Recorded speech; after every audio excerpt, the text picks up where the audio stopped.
Georgia. My name is Millie, and we have an action-packed 2 days planned for you guys.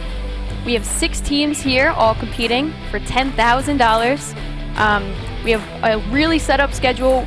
These teams have been playing all morning long in their gameplay, and we've seen some pretty good playing so far. What do you guys think? Today I'm joined with Blue and Pretty Hair. Thank you guys for having me. Yes, it's good to be back, man. You guys excited? It's a LAN. We did it. We did it. We made it here. In person. Got our COVID tests. We got our brains poked. Everyone's good. Everyone's locked in. We're ready to play some games and win some money, baby. Paladins boys back, baby. We got some Paladins players here. We got some go. Paladins veterans here in the building. I'm super excited not only to be back on LAN, but just excited for Rogue Company in general. I think just to get these guys on a LAN setting and just it helps it feel a little bit more real. I think these guys have been playing hard, obviously online all year long. Against each other. The game has changed so much. The game is so new. It's good to kind of get that first stamp on the competitive scene and see who can really prove themselves on the big stages. You know, when the money is here and in play. When the player, I mean, they're back in the booth. I think they're only like 10 or 15 feet away from each other. I'm expecting a little bit of smack talk. Who's going to break under the pressure? That type of stuff is it's all really fun to see. That's right. So we have a quick review. It's a 2-day event with a $10,000 prize pool. As I said before, 6 teams, and of course coming at you live from Atlanta, Georgia. We first had our group play this morning, and now we're moving on to our bracket play. The 6 teams will be ranked from 1 to 6, and they'll be playing on either side of the bracket for a double elimination. Now, what are you guys, I think, most excited for these 6 teams to compete against each other? Oh man, just seeing them playing on LAN. I mean, all the players were here last night until like 1 a.m. practicing. You know, we have a practice room as well as the main stage, and about 15 minutes into just being in the shooting range, a lot of these players were like, wow, this playing on LAN is way different. There's a couple guys here that were like, oh yeah, I'm used to this, you know? Like, we see like Cool's always complaining about playing online because he lives in Vegas, I think, right? So he's in the West Coast, and he just has to play on 100 ping like all the time competing. And he's like, man, I just want to go to LAN so I don't have to be on 100 ping. And then, you know, we've got another West Coast player here, P-Story. P-Story comes, he sits down, and he goes, wow, playing on LAN is insane. Cool's like, I told you. Yeah, the conversation around ping it's why you come to LAN, right? It's why you come to play in the same building. These rivalries build up, you know, if I wasn't on ping, if I wasn't here, if I wasn't there, a little he said, she said. This gets that out of the way. This takes that out of the equation, and we just get to see who's best. That's right. So we're going to take a look at our format for the next 2 days. Yeah, so the format is best of 5 throughout this. We have a double elimination bracket as well, so there is no excuses, for real. No excuses, right? Double elimination on LAN, you lose, you lose. Yeah, so they went through groups, right? So with groups, they were basically playing for seeding. 2 groups of 3 teams, because there are 6 teams here this week, and then you go 1 through 6. They play through this elimination bracket. And then, of course, if you lose your first matchup, you go down to the loser's bracket, and if you lose there, you're done. You get to go back to the hotel and watch just like a normal viewer, right? So hopefully you don't want to have to go back, because I don't know how the hotel Wi-Fi is looking just yet. But after that, you know, if you win. We have 2 matches, I think, tomorrow, right? So just like the elimination finals and the grand finals. Elimination finals is that, I believe, the losers finals. So that's fighting for 3rd place. Whoever loses that gets 3rd place. And then grand finals is fighting for 1st and 2nd. Yeah, so the bulk of the tournament is going to take place here today. I mean, we've already seen all the group stages. Just like Blue said, kind of the seeding. That's where these players are going to go into the bracket to start their journey, and they've got 2 chances here to make it through all the way to the top. Yeah, and when we talk about the game, you have best of 5s, so we'll be playing 3 demolitions. Games 1, 3, and 5. So if it's an odd number map, that will be a demolition. Then to fill it out, King of the Hill will be games 2 and 4. The veto process is a little bit difficult, but once you start to get the hang of it, it's pretty easy, right? So the lower seed for demolition is going to veto first, which means they're going to ban a map. The map pool is not every map in the game. There are select maps that have been taken out for competitiveness and also, you know, just for gameplay-wise, like in demolition and King of the Hill. So lower seed will ban first, the higher seed will ban, and then the lower seed will pick the map. That will be your map 1 for demolition. Then the higher seed will choose a map. That will be map 3. Then they will go through another ban phase where each team will ban out a map again, with the lower seed starting again once again. And then whatever map is remaining, that will be your map 5. For King of the Hill, it's a lot more simple. You ban a map, I ban a map, you pick a map, I pick a map. That's it's right. a lot more straight cut for the King of the Hill. But for Demolition, a little bit complicated. Much like King of the Hill itself. Just get in there and hold it up, man. That's right. We also have 3 rogue bans permanently, which is Switchblade, Cannon, and Umbra. So we have to remember those. And then no Cannon, my boy. And it hurts. It hurts me a little you bit. a Cannon main? I made Cannon. To be fair, I don't think he should be banned. Just so you know. That's why we're friends. He's a little crazy in King of the Hill. Like in demo, he's useless unless it's pistol round. But there's only 2 of those in the game. Yeah. So for King of the Hill, I wanted to see some choo-choo. Okay. Yeah. The murder trains are coming, man. Yeah, murder trains are coming, It's baby. leaving the station. It's an exciting time, and we got a lot of teams here. I can't wait to see what they pick, Millie. Yeah, I'm really excited. We're going to have our first matchup coming soon. Game 1, as you said before, it's going to be a demolition. Yeah. Do we have who's playing? It looks like we have Passion and Elevate that will be in the first. Man. Wow, that's a pretty good matchup for our first one of I'm pissed I don't get to cast of the it, bracket. Millie. Yeah. This is a be off the lot of desk? the Paladins. That's the homies. This is the homies. These a lot of the Paladins, boys from back in me and Blues Day working on that game. That was a lot of fun. Super excited to see these guys. I mean, Elevate, the only EU team, primarily here. Obviously, Skeppy lives in NA, but primarily an EU team. That's another really big conversation. You want to talk about ping to Vegas? I mean, this is across the pond, right? Yeah. That these guys have to deal with. That's always been the biggest conversation. And these are guys that have proved themselves on land in previous games. Obviously, we'll have to see if they can keep it up here. I mean, they certainly have what it takes. They know what it takes to win on land. The nerves, I don't think is going to be really a thing for them, Blue. Without a doubt. Any team here, I mean, there's 6 teams, right? Yeah. That's 24 players. A lot of these players have never been to a LAN. Right. I mean, other than Cool, Elevate is a team full of people that have been to multiple LANs, not just one. Yeah. And some of the biggest stages of those LANs, right? Prosper's played on main stage with Skeppy so many times. Prosper's won a LAN. Yeah. Skeppy's won a LAN. Skeppy was an MVP of a LAN. Yeah. Cool's won a LAN. They've both been, all 3 of them have been to World Championships. Good Lad. Yeah. Was on teams with Prosper and Skeppy. Those 3, there's a lot of people out there watching saying, oh, they don't really play the game, or, these were last-minute subs. Yeah. These are 3 people. I mean, what do you say to that conversation, right? Because there's some merit to it, but it is another game. It was a while ago. I mean, things changed. We got our boy Drew Whitlock, 15 here, just cracked out of his mind. Wow. 12,000 damage. Like, there is, is it the changing of the guard, Blue, or are we expecting to see that dominance? Look at it this way. Prosper, Skeppy, and Goodlad have been teammates in. Granted, it was another game, but they were teammates in a competitive setting for 3 years. Yeah. Right? And I mean, these are gamers. Like Skeppy flew to EU before their last LAN, so that he could fly with Prosper to the LAN, and they practiced in EU. These 2 they're tight. I love Come it. on, man. They're adorable. They got chemistry. They're adorable. They know what each other is thinking. Yeah, they finish each other's sentences. They help each other, secure kills, all that good stuff. I love it, man. I'm super excited. I think, again, the only EU team here, they certainly have a lot to prove. I think the ping is the biggest factor for guys like that. And they also have all that experience, man. So I'm really excited to see what they do. I'm excited just to see him again. One thing, obviously, this is kind of still that, pandemic LAN. We don't have, the big crowd and stuff. That is, not only do these guys have LAN experience, but they've played in front of a crowd. Yeah. They've been booed. They've been cheered. They've been everything in between. So that, I think it contributes to kind of their mental and their stability. If things aren't going their way, they'll be okay, and I know they'll have that ability to bounce back.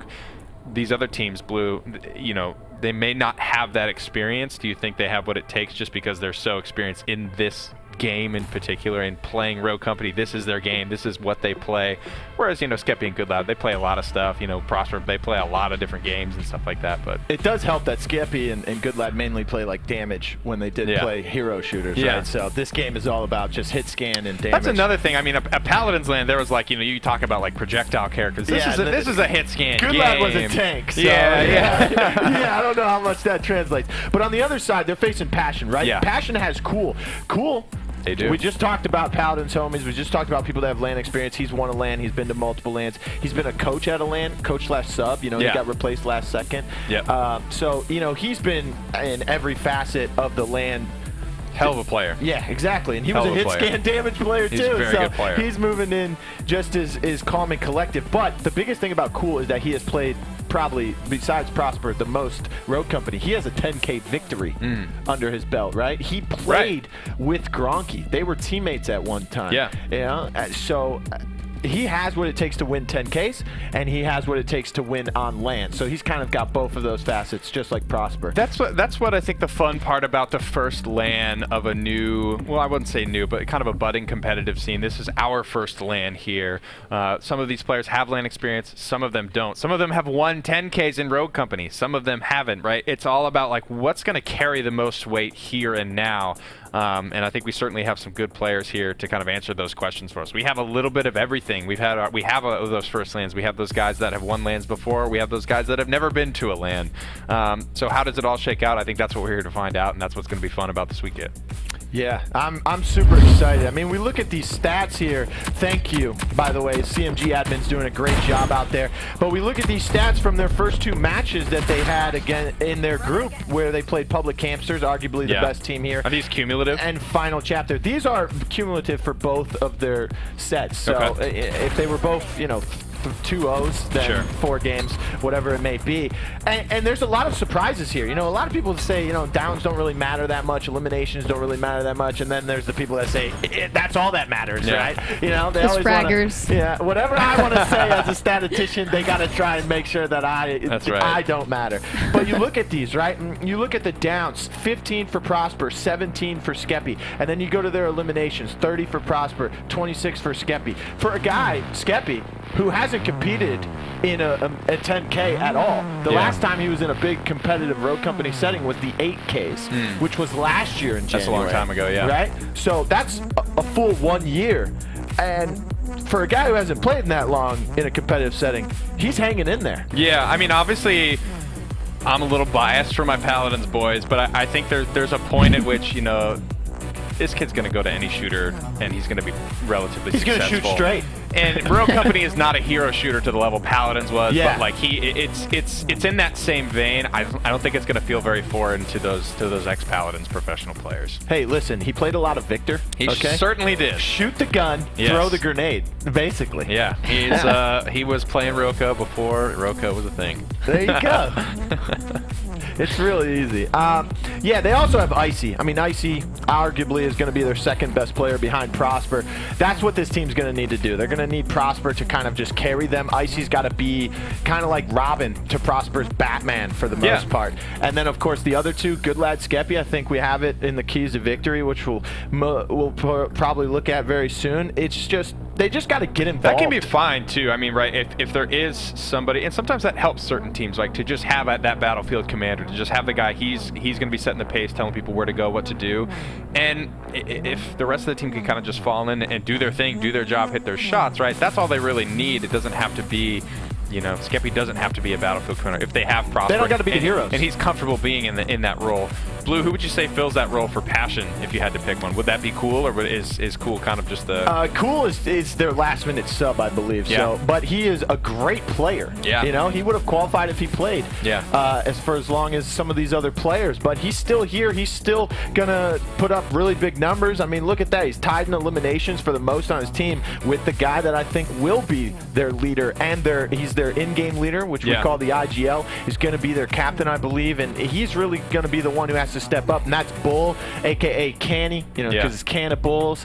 So any Bull fans out there for Canny, you got to cheer him on. Canny, I think, is one of those players that has become so multifaceted that it kind of has hurt him in a sense, right? Really? Because he started off as kind of that anchor player for these teams that he played for, and then as teams develop and, you know, they drop players and they pick up new players, he kind of had to start to play different roles, right? He kind of had to dabble in the entry fraggers. He kind of had to dabble in the supports and stuff like that. And I don't think all of those play styles really fit to him, and it kind of hurt him more than it helped him. But now he's stepped back and said, okay, I need to play what I'm really good at. So he's playing the Anvils. He's playing the Dahlias when he needs to. You know, intel characters aren't really his thing. Entry fraggers aren't really his thing in Demolition. In the King of the Hill, the respawn, you just load up on whatever's good and respawn for the most of the part. But when it comes to demolition, which is the bulk of these best of fives, he plays those anchor positions very well. If he has to flex to those supports, he plays those very well. And when you look at this team, he's got class. He's got Key. Key can kind of be that guy that can sit back there, plays a lot of seeker, plays the snipers if they bring those out as well, and he does very well on them. And now he's got class to pair with that, and class can be that entry fragger. That can be the aggressor. So Bull can just kind of relax, stay put as that IGL, and not have to do too much with the supporting cast that he has. Yeah, it sounds like it's going to be really interesting, especially with the bulk of these being played demolition. Do you feel like there's any particular way that this matchup goes with that being known in this best of 5?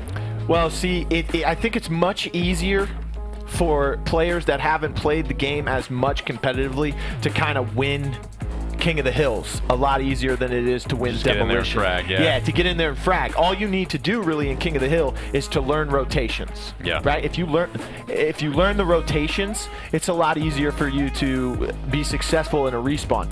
When it comes to demo, I think Passion has the edge by far. Probably like 90% I would give them. But Elevate, Prosper's really good in demolition. Sure. Right? He's been the best player on the team that he's been on, which is Right Turtle. The only people to ever steal 10K victories away from Gronky has been Prosper. Yeah. Right? So he can figure things out. If they win both, if they can force a game 5 and they force themselves to win both respawns, all they got to do is steal one demolition and anything can happen.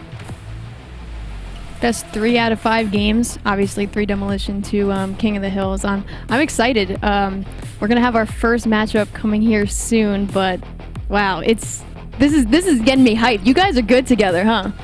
You guys have been doing this for a while. I haven't seen this guy in almost 3 years. I've missed him so much. I know, I'm man. third wheeling up here. I mean, you guys are electric. Yeah, there's a third wheel. There's a relationship on the desk here, and there's going to be a relationship with those Elevate boys. I mean, they go way back. I wonder if there's any. There was a lot of, I don't know, something about these controller players. There's a lot of smack talk. I don't remember too much bad blood between Cool and any of these guys from Elevate or something. But what's crazy is that Prosper, Skeppy, and Goodlad were on Flashpoint for Paladins, and they went toe-to-toe with Elevate all the time. Yeah, that was their big rival. And now they're playing for Elevate, so you love to see it. That's you either great. die here or you live long enough to see you play for Elevate, I guess. Yeah. Oh, man. It's a good time, man. I'm really excited for this one here. All right, so I got to ask you, Nick. Yeah. What is your favorite map, and why is it going to be Hollow's Demolition? Because that's where we're going first, right? I'm excited. This is one of my favorite demo maps. I think this was, speaking from like the dev perspective, we try to make all of the maps work for all of the game modes, but it rarely shakes out to be like, obviously, there's a favorite kind of for each one, and Hollow's was one we played a lot of demolition on, so it makes me happy to see that we kind of hit the nail on the head with that one there, and that it feels good competitively. Obviously, we want to get all these maps into a spot where they feel good competitively, but Hollows was one that was built and bred for demolition, so it's exciting to see it played here.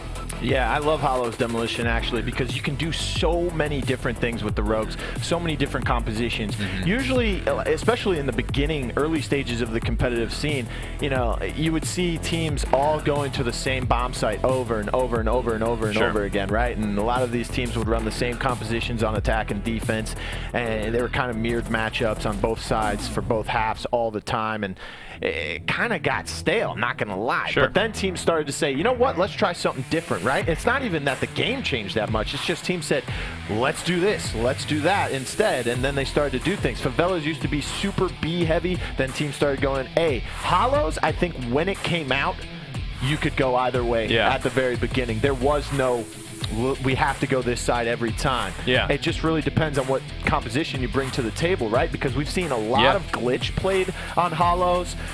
We've seen a lot of anvil shield plants. We've seen a lot of trench on attack here. Some weird things have come out on Hollows, and I am all for it. Yeah, it's funny. I mean, there's a lot of philosophies to like competitive balance and stuff like that. If you look at a game, you could look at a game like Super Smash Bros. Melee that's never been adjusted, and it's just out, and it's just a GameCube game, and you just play it, right? And to watch like that game evolve competitively over time is really interesting because like no changes are made. People just start doing different stuff, and you know, they bring rock to the paper to the scissors, and that's, you know, what you can see in a game like this. If you let something sit long enough, these players are going to figure it out, right? If we as devs don't adjust something fast enough, these players are going to adjust faster and start winning tournaments because, you know, that's what they do, baby. That's what a competitive player does. Yeah, I think the best example is as the arbitrator, right? The Scorch arbitrator with Replenish, that was insane. It was there. Nothing ever changed with it, but people just were like, let me use this and see what happens. And then all of a sudden, they got nerfed. Baby. All right, guys. I think we're going to be throwing it over to our casters for our first game, Elevate vs. Passion on Hollows. I'm excited. Here it is. Thank you, Millie. I am 99 here with the guy that the chat has been asking for, the one, the only, Rome. What's going on, buddy? We're on land, sir. Not much, man. It's about time. I'm finally here. I made it to a LAN. I know you guys have been asking in the chat. We're here, man. Winner's bracket. It's all going down. There's been so much awesome action that has went down already today, and now we get to see exactly what rogues are going to be picked for this Hollows Demolition matchup. You can see the Anvil from Skeppy getting locked in. Runway going to be locked in by Icy, along with a Saint and Dallas for the side of Elevate. And then on the side of Passion, we're going to have Key on the Dallas. We're going to have Cannibals on the Trench. Very interesting. Cool is going to be on that Dahlia looking for all those nades. And then we got Class on the Talon. And I got to say, so far, I like both compositions. It looks like both teams understand exactly what they want to do on this map, which is exactly what you need. Before this game, when you saw the series layout, you were excited about seeing that we're opening it up with a Hollows demo. Exactly why is this your favorite? Why are you so hyped for this matchup, especially with these comps? This one specifically, this map is all about the IGLing, in my opinion. It's all about how you can work with your team the best. This map, there's not a lot of solo individual plays you're going to be able to make. It's really going to be all about how you're working as a team, using your utility to be able to get the bomb down in the right place. And if you're on the defense, obviously defend the bomb. So I want to see exactly how Cannibals is trying to set up on this defensive side, the way that he uses his trophies, his barbed wire. It's all going to be extremely important for them to come out victorious on this defensive side. And the retake is going to be so ridiculous with this Anvil in the hands of Skeppy. Skeppy actually with a return here. We're going to see how practiced he is, if he is ready. And immediately the first pick going to go towards Icy. Icy is going to be one of those guys that we really need to look out for on this roster. It is awesome to see that he is going to be making the first move. Prosper as well. He's my guy. He's the turtle, the only turtle that is here today. I want to see him do some big things. Getting caught out though. Skeppy goes down. Bull's going to get the full kill. Yeah, and that was a beautiful trade. Exactly the type of trade that you need after Cool got caught out the way that he did, and now they're able to return it with 2 downs. This player, I believe, is going to be getting on back up with this Saint drone. No lifeline coming out of that yet, as we do know that that is $10,000. It takes a while to get that one. And hey, listen, the Anvil is gone, okay? So that means that they don't have a shield anymore to plant this bomb, so they're maybe going to have to rotate out, and it looks like that is going to be what they're deciding to do right now. And who knows, maybe they might be going for a little bit of a sneak play, and I believe that's exactly what they're doing. They have the Dallas, who is going to be keeping the bomb at A. As you guys can see, that blue arrow. He's going to be staying over at A, while the other 2 players are rotating to B, trying to get them to overcommit to this B bomb site. That way that this Dallas can get a free A plant, and I think it's going to work out. All 3 players are over here. Did the Dallas stay, though? No, the Dallas rotated, so he's not going to know that that plant is coming in. What a great fake. That is perfect. They are still not rotating. It's coming down, and that is the plant right there. Now the rotation for both teams is going to commence, and he is going to be set up and ready to rock. There you go. And we see his perfect setup right now. Bull, though, he's going to get a pick on Good Lad on the transition. That is going to be huge for them. Oh, yes, completely massive. And right now, Prosper, he's the player that nobody knows where he is at. He can also see the bomb from back here. So now it's just going to be all about buying time, try to hit a double headshot with this revolver. Because guess what? If he's able to do that, that'll be absolutely massive. He'll get his snap back as well. You can see Icy right now. He is creeping down this middle area. He is just waiting. They are straight up playing time. And this is exactly how you need to play this coming down to the last 10 seconds. They should have known exactly where he is because of where the bomb was planted. They should have been on this corner already. Prosper making them pay, and that is going to do it. Wow, what a great bit of execution that we just witnessed out of Elevate in the very first round of our bracket play. Yeah, Elevate, they played it right, but Passion, they were able to stretch the bomb defuse. So, at the end of the day, it looks like he didn't plant it far enough away from the little box to actually be able to fully see the player back there. So Cannibals, he was able to get that defuse. And I got to be honest, I like the way that Elevate played it. They played it right. That was the exact mind games that I'm talking about, the IGLing. And that right there, that play should never have happened. That was 110% on Cannibals. Cannibals was the player watching the cross. He needed to call out that he only saw 2 cross. He needs to stay there until he sees that 3rd player. This is a map where you cannot give up a sight, especially if you don't have all the numbers. The intel game is too important. Got to make sure your communication is on point. And here we go. Going to see a little bit more of an aggro push. Immediately getting on point and putting it down. I like what I'm seeing. No contesting whatsoever. They just let it happen, Rome. Yeah, he didn't put down a trophy or anything. He said, I'm good to go. He's going to go ahead and pre-place that C4 on the bomb just in case. 2 players are going to be flying through the mid, though. That's going to be Bull and Icy, and they're going to be able to do some damage, picking off Skeppy. And now you got Prosper. He's coming in just trying to be a hero at this point. It's a 2v4 situation. The retake is almost inevitable at this point. Icy's long. He's not going to be long for this world. Prosper drops as well, and we got ourselves a nice 2-0 lead coming out of Passion.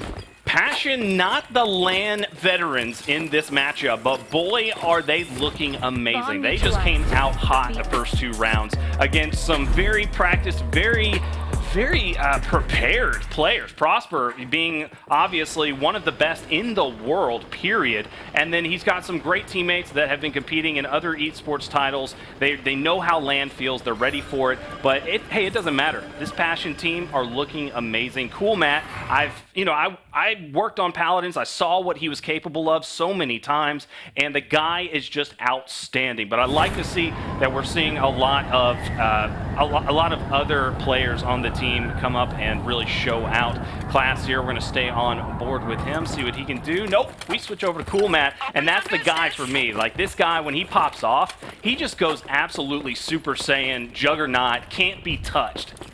Oh yes, 110%. Cool's definitely one of those players that has that pop-off potential in any game mode, any map situation. Key does drop early though. Let's see if Cool is going to be able to help him out. Get the trade. No, he drops as well, and that is just absolutely unfortunate, especially on the defensive side. If you're going to be playing aggressive on defense, you got to be able to do it right. That way you don't just drop bodies, but that's exactly what ended up happening. And now, with no revive character, they're just going to go ahead and move on over to B, plant this anvil shield, get this bomb down with ease. Yeah, no problemo. Bull, what? This is another moment where I'm just like confused as to why Bull is able to get a pick in certain situations. He is just landing absolute laser beams. It has to be the case, because as soon as they walk around the corner, Bull is going to put him down, and he gets full kills too without even getting contested. But here we go. Class is taken out by Icy and Skeppy. We've got the 1v3 here. Bull, let's see what you're made of, brother. But the C4 takes him out, no problemo. And finally, we're on the board for Elevate. Yeah, Bull wasn't able to show him the horns there, unfortunately. But hey, listen, Elevate finally able to get around on the board. And hey, listen, they did it by just playing their game. They did a basic A push, and then they said, oh, they're playing aggressive, and they reacted to it. Being able to read and react is so important. You can see Class right there, Cannibal right there. They are so locked in and loaded, man. These players right now, this is LAN. Some of these players have never been here, but it's only 3 of them in this specific match that we're watching that have never played at a LAN. Cannibals, he's played at Gears of War lands. Cool, he's played at Paladins lands. And then you got Prosper, Good Lad, Skeppy. They've all been to lands as well. So only 3 players in this match have never really had this in-person feeling before. And hey, right now, I gotta be honest, it looks like the players that have been to LAN, it looks like they are prospering. I see what you did there. I like it. I like it. Runway here, going to just check it out. Good job, just taking it slow. Going to try to be shoulder to shoulder here, get some good team shot off, but it's not going to happen. They're not giving him much to work with. Cool is taken down to half health. Runway's only going to be a little bit weak here. Can't push or contest. It's going to be Skeppy and Icy trying to work these corners. And once again, Bull, I'm just so blown away by his pick potential. Every single time he's able to land some really good kills, and that has been a very driving factor so far in these rounds. And we're seeing a little rotation come out with the bomb. And in this 3v4, you've got to be playing to the numbers at all times. 50 seconds left on the clock. They've got to make something happen here. They just need to commit. Yeah, and this is a bad situation. You have no smokes. All you have is an Anvil shield and a Dallas. And I don't think that they have any util. I don't think that they even have their molly. So this is going to be extremely rough. This should be a round win for the side of Passion. You see where Key is right now.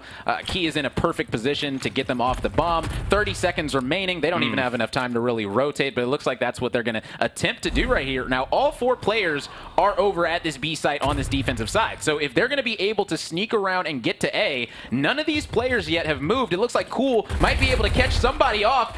And yes, he's getting him down to 28 HP, letting them know that, hey, listen, the bomb has rotated back, and now they're not going to be letting anything come through. This is going to be an easy round win for the side of Passion. Yeah, I mean, it was just really coming down to fundamentals. You didn't want to go down at all right there. Just want to play your 3P as much as possible, get as much information as you can, and just play it out because you have all of the advantage in the world, especially after rotating as fast as they did onto site. Also, a big thing to look out for is just the numbers that we've been seeing as far as baiting and switching. A lot of the times there'll be a swing, and it'll be a swing of 3 players on the side of Passion. And that, to me, just shows that they're really in sync right now, and they are doing a fabulous job at making sure to synchronize their team shot. Yeah, and this is what I'm talking about IGLing and playing the right position. Right now, they're sending their Dallas over to B on defense, letting him snap, make sure that nobody's coming over toward that B side, and then they're being aggro with all 3 of these players at A. Why not? You got a Talon Dart. You can Talon Dart this inner area, which is what they've been doing, and then use outer to press up very easily, and this is what they've been doing every single time with these 2 players. The Trench, the Dahlia combination at this long has been so much to deal with, and right now these players are going to be fighting essentially in a hole. It feels like right now that they're fighting out of. One thing that you have to remember about LAN is that the nerves are never as high. And like the pressure is on right now, and what we're seeing when there's a runway peaking, players are so smart about not taking that down, not getting picked. You're seeing it's so difficult right now for any type of long-range pick play. Right? It's all about the movement right now. Both teams trying to make something happen. Finally, Good Lad is taken down after the health is put down to 0 for both players, and the moves are being made. Skeppy in a 1v1 battle, and the trade comes in, and Key goes down. Good win for him. Yeah, and there's Key coming on that flank. Like I said, if he's going to be going over to B, he's going to be hitting that snap, and he says, oh man, the closest guy is way over at A. I'm out. I'm hitting this easy flank, and that's what he was able to do right there. Get the nice pinch. You can see Class, he is locked in right now. There's Key. Man, what a beautiful afro that is, man. So beautiful, man. He's going to definitely have the little headset hair that you get after wearing a headset for a while, man. Gotta love that. I mean, these players, like, just looking at all of them when I walked into the studio, is that they are just so calm and collected. I really like to see that out of them. You know, you didn't know what to expect coming from online. Transitioning to LAN is like, you know, are some of them going to look a little too nervous? Did they not get enough sleep last night? That doesn't matter. It looks like they are all very confident coming into this tournament, and that is just going to make for some exciting play. And hey, and the hair. We know how important the hair is. That brings plus 10 confidence boost on the stats.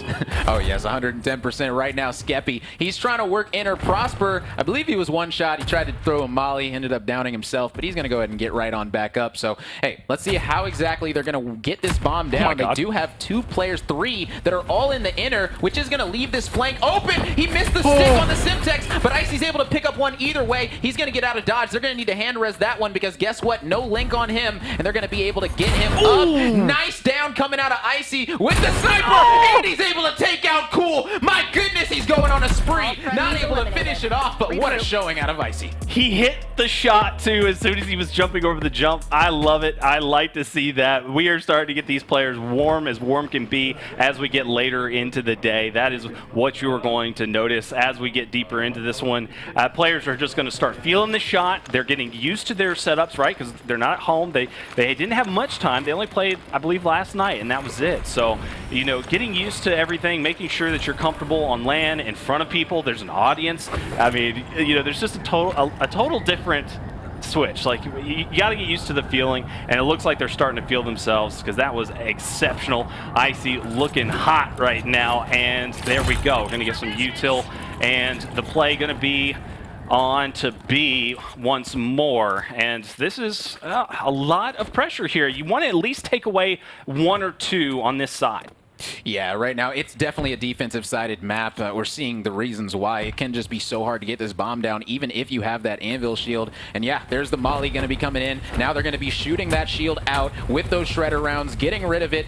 And hey, either you're going to have to wait another 30 seconds to go plant the bomb, or you're going to have to try and get it down now, and that's not going to be the case. That shield is completely gone. Now, the interesting thing about Anvil in the recent update about 2 weeks ago is that every 30 seconds he is going to be getting that shield back. That is one of the main reasons that we're seeing Anvil picked a whole lot more often throughout this tournament so far. And you can see Skeppy, he's just waiting for that to recharge. He's about 5 seconds off of that Anvil shield. Maybe they'll have a smoke play coming out. Looks like Saint doesn't have any smokes in his back pocket, so they got to straight up go for the gunny. They got to go ahead and put this shield down and protect him. Here we go.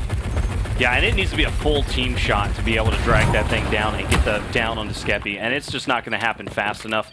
He's able to get it off without taking any type of damage whatsoever. I was watching 8s not too long ago, and that Anvil play really is just, that is a super meta play. You want to be building your pushes around it, and it's going to work out pretty well for him right now. Icy trying to get some angles off. The smoke goes down for the retake, but Key is going to open this one up, getting that down onto Skeppy. Skeppy was in prime position there to make something happen, and he immediately goes down. Prosper does get the pick onto Class and Bull, and he's going to get the full kill onto Class and gets cool. Prosper, you freak.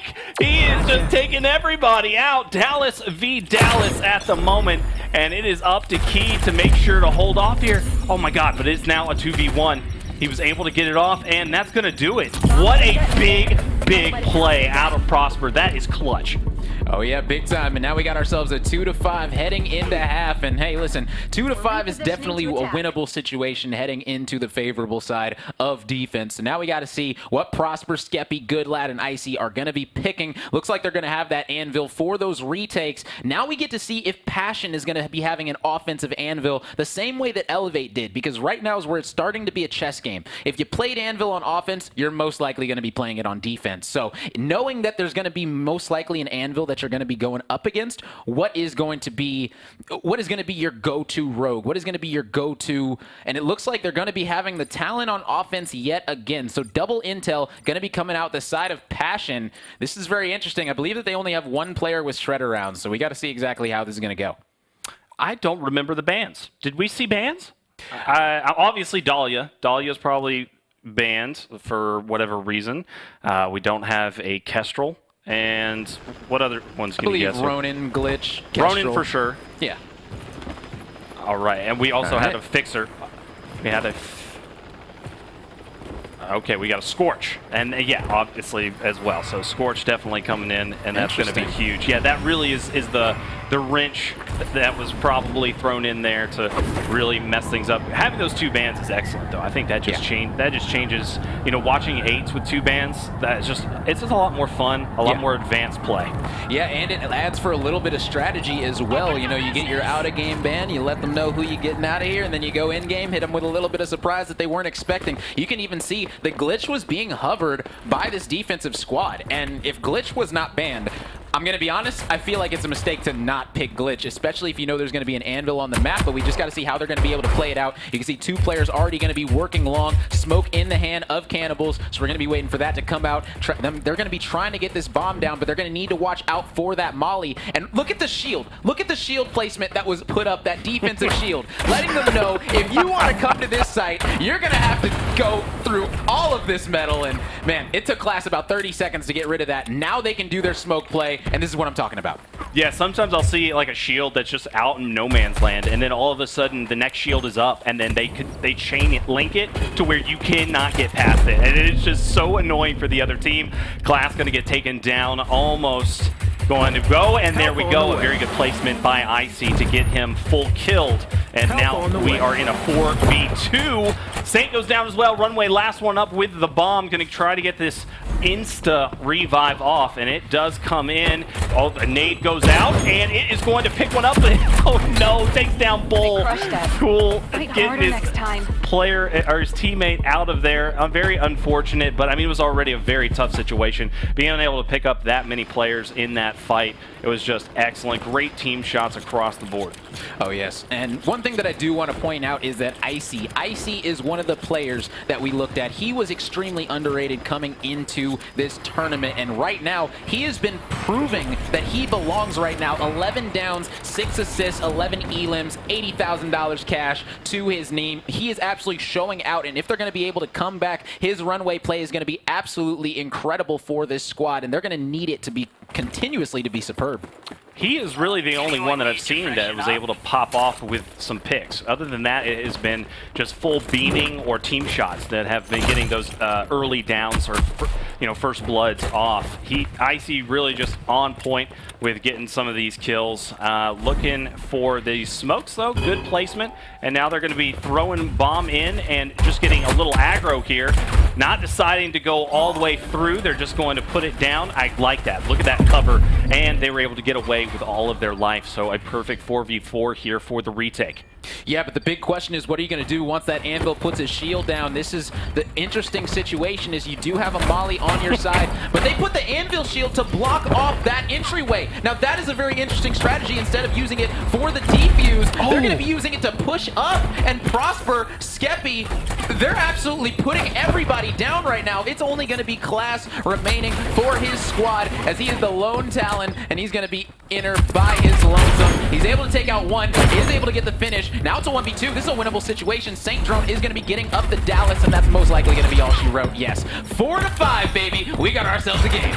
I love that strategy. You put the shield down, and it totally takes away any opportunity for a flank. You can just force stack the jump wall. You just all go jump wall, wrap around, take out the whole team, and that was a very good on-the-spot decision to just have that happen. And that's really going to be the game changer for the next 2 days, is which team is going to commit to a plan and stick to it, commit, and stay aggro and ape the heck out of the other team, right? Like, if you're hitting your shots, you're winning your fights, and you're getting all aggressive like that, there's really nothing that can take you out. Every 10K that we saw this past year, it has been Turtle just doing that time and time again versus Hamsters. Hamsters obviously being the #2 team, they just weren't able to hang on to that aggression. So whatever team comes to life at this LAN and is able to pull off stuff like that consistently, that is going to be our winner.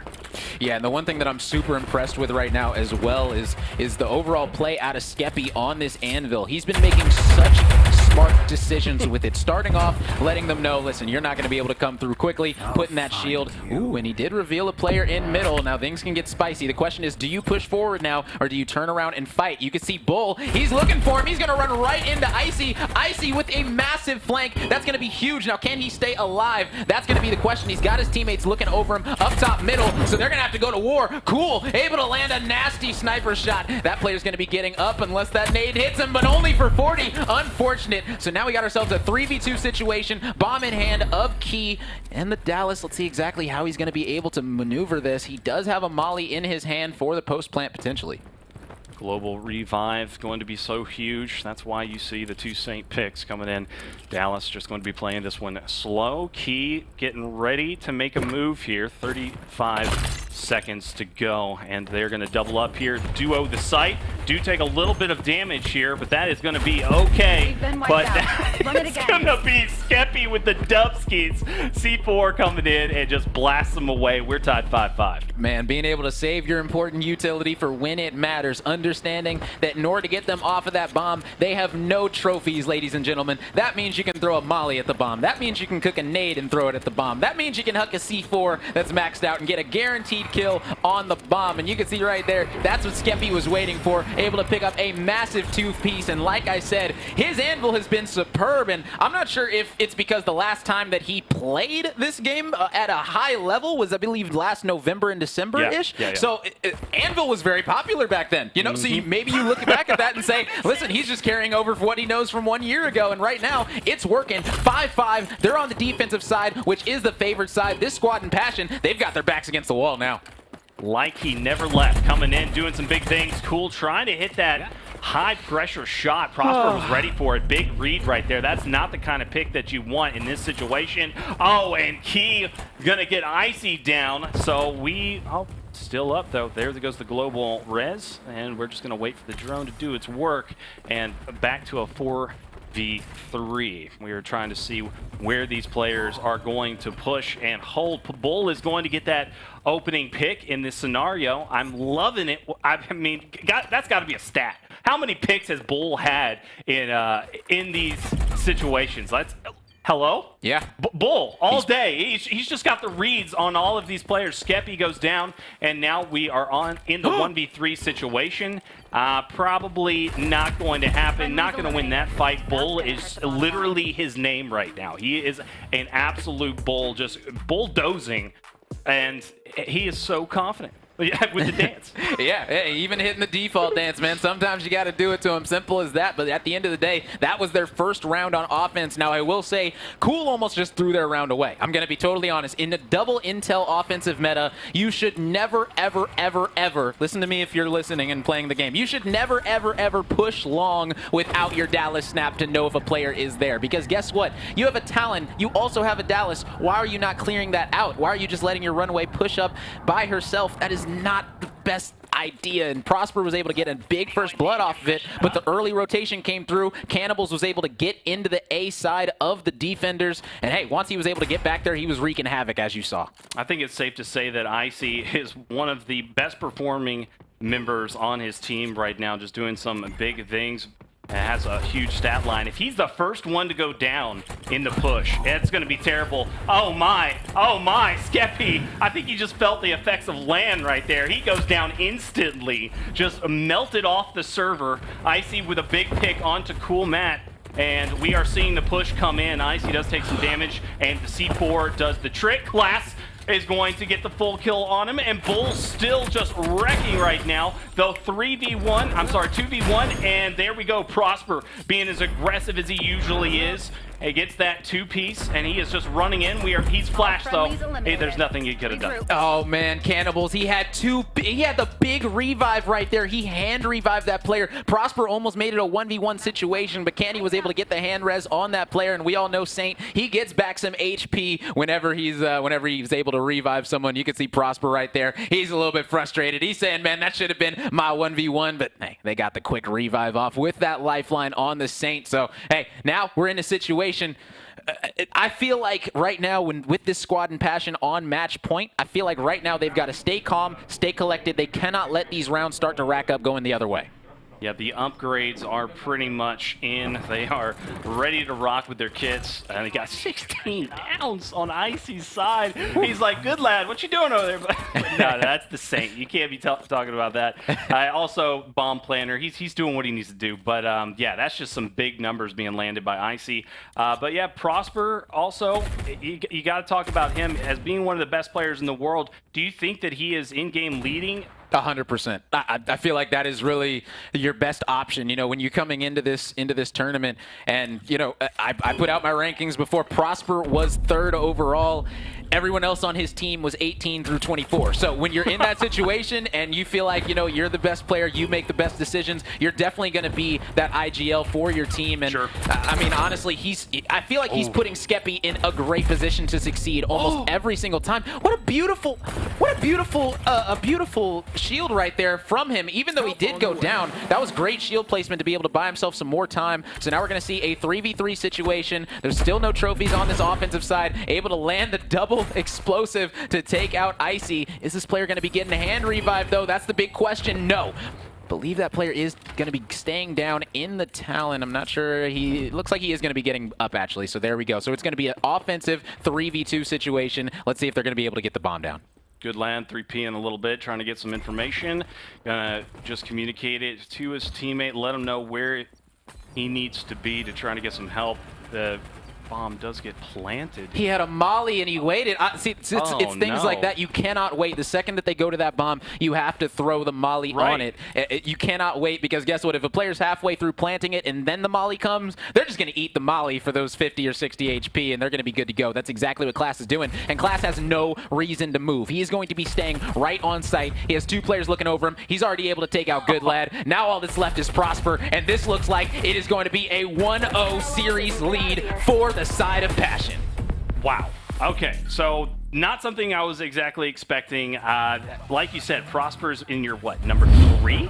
Yeah. I mean, that guy is coming prepared to this land. But once again, we also have to say, like, where is the practice gone? Who have been preparing? Because there's a lot of out-of-game development, right? Like, you need to develop your teamwork around what are people's tendencies, what do you like to be, you know, like what rogues are your best bet, and what rogues are we going to want to ban for Elevate? Because that really is where we're at right now. Is this is kind of like a draft tournament at this point. I hate to say it, but that's really, we've got the best players in the world here, minus a few, but they're just not as prepared units as they'd like to be, right? So they really had to put in that time. They had to prepare and be like, look, this is exactly how we want to approach Hollows, and we're going to do it exactly like this. And they had to do it like, you know, within the past week or so, with the announcements of the teams, get some 8s in, get some practice. You saw in the chats that we were in that they were just making sure to get as much of that in as possible, and it's really paying off for Passion because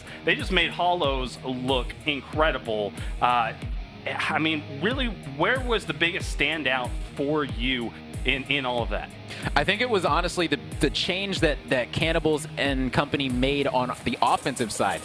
You saw Passion, they dropped, I believe it was 3 rounds off the rip on the offensive side, and then they immediately didn't drop another round on offense, simple as that. So I feel like they adjusted well, and those are the type of things that you need to do. You need to be the better adjusting team. If something is not working on the offensive side, you have to be able to read, react, change up your game flow, and figure something out, and that's exactly what Cannibals was able to do. You saw him multiple times able to play the rotations, get behind the enemy lines, and he'd be good to go and really be able to wreak some havoc.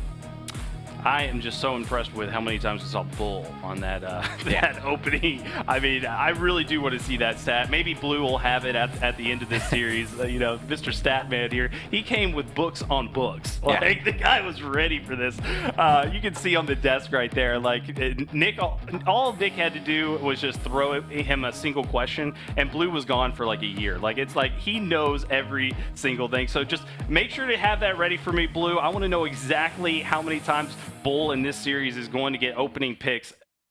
Hey Blue, how's it going? The human calculator. You ready for it? Okay, the nostril. Okay, I like it. I like to see how ready you are. That was perfect. He's our man. Here he is, ladies and gentlemen. Rome is in the house. This is your first LAN, bro. This is your first time that you are at a live event. How do you feel after that first game? I feel absolutely incredible. I gotta say, I love being here in person. It's a whole new energy. It's a whole new feel, a whole new vibe. I gotta be happy that my first cast at LAN is with you as well. You know, it's been an absolute joy, an absolute pleasure, and now we get to go to another map that we both know and love in Windward.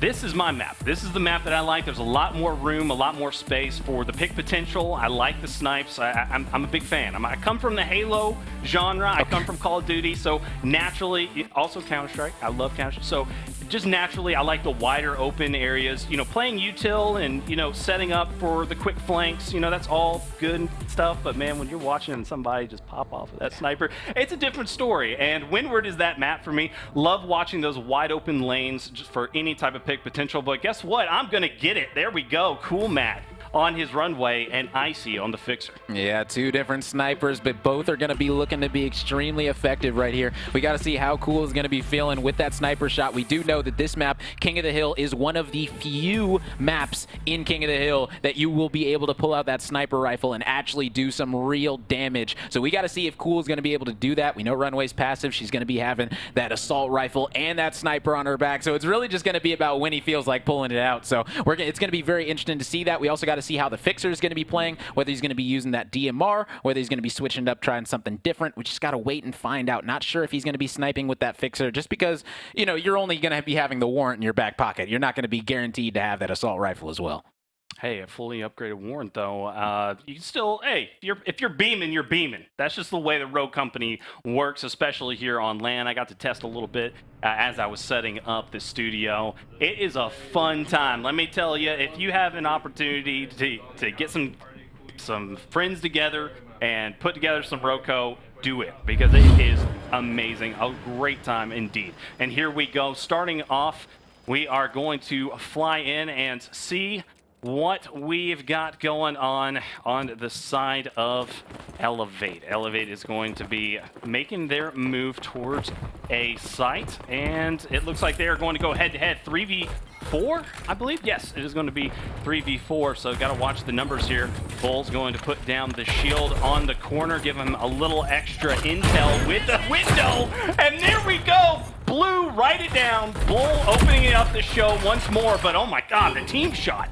Good lad, all over the place, and they just wipe out the entire team despite the opening pick. Yeah, and right here is where this squad in Elevate might be able to start flexing their muscles. They might be able to say, look, Demolition, we understand it's a lot more strategy involved, but here, where we pretty much just got to shoot our guns, make the right rotations, we'll be good to go. We might be able to hang with some of the best teams here, and that's what they're looking to prove right now, is they're off to a great start. They're going to be at about a 40-0 lead now. For those of you guys that are just tuning in that haven't seen Rogue Company play it at the competitive level, our second game mode is King of the Hill. Okay, we've seen it in a couple other games, things like that. You know, it's a pretty standard game mode, so I'm sure that you guys have seen it before in some fashion, but the whole way to get points is by standing on the hill. Simple as that. If you're on the hill, you're going to be good to go getting these points, and that's exactly what this squad in Passion is doing right now, and they have double trophies. Let me just say this right now. Normally when you see a Mac, you normally see a Dahlia attached with it, which is what we're seeing out of Elevate, but on the side of Passion, you see an Anvil instead of a Dahlia. Now, this is a very interesting situation, simply because, and he was able to get that one as well, and that is going to be a full squad wipe. Wow, Passion with an incredible hold, and Cannibals, he is absolutely the bull on the map right now. I'm telling you, he's the dozer, and he is just kicking butt right now, just holding things down. 25 seconds until the rotation comes in, and we're going to maybe see an early one. Yep, they're going to have the fight going on over there, and they put down, oh my gosh, the beams from Class, getting Good Lad out of there, and they have got a very good double angle to be able to fire on, and Prosper in a tight spot there. Class had the high ground, going to be able to easily take him out, and the Mac play is so darn deadly here in King of the Hill. It's really tough to put up with. Yeah, and the thing is that they're going up against two LMGs in the Mac and the Anvil, and as you said, that can just be so rough. And Good Lad, he understands he is not in the best position right now. Cool doesn't have any Texas, but guess what? He's got your head in the middle of his scope, and he's going to be good to take you out. Man, this is exactly what I'm talking about. Cool, definitely one of the players, anytime that he is on the runway, anytime that he has a sniper in his hand, duck your head. Yeah, we've seen it time and time again in the past with him on LAN. He just is able to just land some insane shots, and he is putting it to work right now. Good shots being landed by Class. He's got the help, and he lives! He lives! Did he have... That is exactly what I'm talking about. He had the LMG. He can hold it down. You saw he only had 13 bullets left out of the 60 that he started with. Fired off 47 shots to hold them off, get them all low, dodge roll away, because guess what? His teammates got the trade coming in. Those are exactly the type of plays that you have to be making if you're going to be going this double LMG composition. Man, beautiful stuff coming out of this Passion squad. They all stacked stairs, and that gave him all of the advantage that he needed to stay alive long enough to get his help right there. So, fabulous plays are being made, and there we go. The new kill is going to be up. The rotations are going to be fought for. Key trying to get some good shots in. Class is back on the feed there, and oh my god, Class just taking all of the fights right now. This is beautiful. He is really playing the stairs very effectively right now, just making sure to just use his team's angles. He's not overcommitting to anything that he doesn't need to.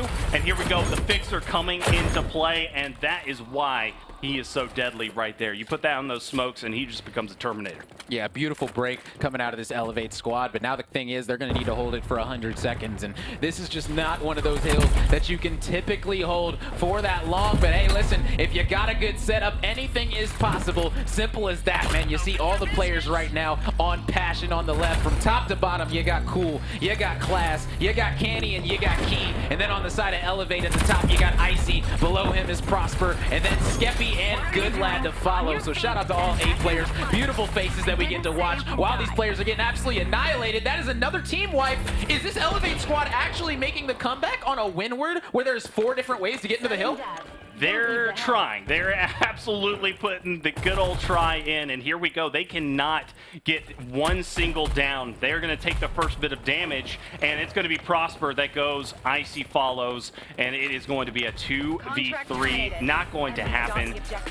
Almost, though. Yeah. I mean, that was very, very close. This is a much closer game. Their King is a lot stronger so far than the demo. The demo seemed to not go as much back and forth as we'd see. It was usually the opening was going towards Passion, but yeah, this was just back and forth a lot more for Elevate. Elevate looking a little bit better, but yeah, what kind of changes do you think they need to make now that they You know, honestly, I got to be honest, I was super impressed with how they were holding that final D hill. They got 2 complete team wipes to rack up about 75, 80 seconds. And hey, listen, if you're able to do it on the D hill, you can definitely do it on the C hill, which is the money hill. You can 110% do it there. We all know those early rotations come in, and so many points can be acquired on that. You can also acquire a ton of points on this initial hill, because a lot of times, if you are able to get a team wipe, it's just not worth going back to A. It's just simple as that. I'm not going to be going back to this A hill simply because by the time I get there, there's only going to be about 10 seconds left to fight for. At that point, it's just going to be better to rotate early. And you can see Cool right now. He's able to get a kill with the Claymore as well. And that's the great thing. You want to be able to use all the utility possible. Not able to land that sniper shot as the nade comes in and takes him out.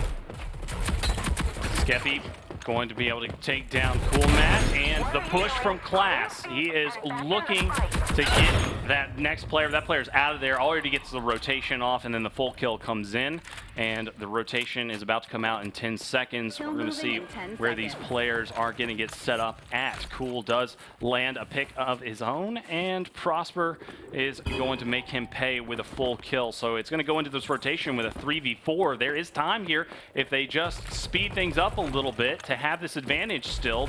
The spawn comes in, he's going to get back to his team, but we're going to watch Class here play this one as slow as possible. Finally, the shots come in. He gets the communication from his team that he needs to push out, and the last player up is going to put a little bit of damage though, but just a little bit. Prosper going to try to just live up and wait for his team.